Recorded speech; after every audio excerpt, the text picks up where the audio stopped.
Everyone needs to pay attention to what's happening in China right now because for countries like the United States, it is terrifying. You see, for a while now, cheap shit from China has been the perception of products coming out of the country. And for years, while companies like Tesla blew up, there was a real hesitation to buy Chinese cars. However, fast forward just 5 short years, China has exploded to become the world's largest car producer and exporter in the world. That graph is unbelievable. In fact, last year, China sold 50% more cars abroad than the next largest exporter. Their largest car company, BYD, is now also overtaken Tesla, the world's most valuable car company, in both revenue and sales. And it's only expected to get even crazier because BYD's new EV factory will span 50 square miles. That's an area larger than the city of San Francisco. And that's a level of production that most simply can't compete with. The thing is, it's not just electric cars. This long game approach that China started working on 15 years ago is seemingly all kicking in now. Just this week, China's flying taxis were granted the world's first operation certificates. For context,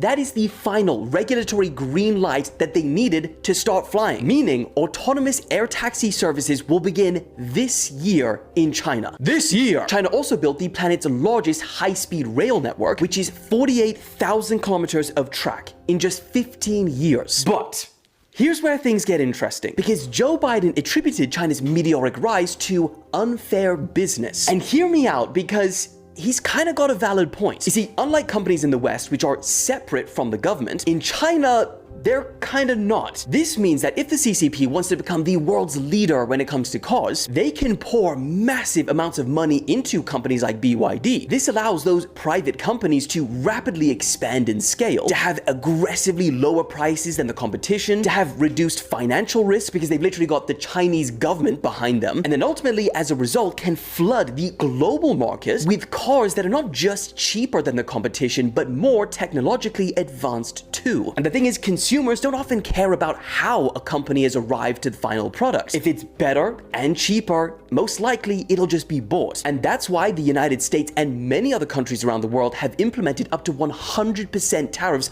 on Chinese cars to make them more expensive. Because if they just sat back and let them flood the market, local companies simply couldn't compete because it's not just an unlevel playing field, it's a whole separate playing field altogether. And that's the tricky problem that we're at now. Consumers in the West are seeing the stuff coming out of China and are asking their government why they are purposefully not allowing them to have it, especially during the cost of living crisis that we're currently in. But the question is, what do you think? Is it fair for a government to protect their local companies from unfair business, kind of like how we break up monopolies? Or should markets simply be left to decide winners and losers naturally?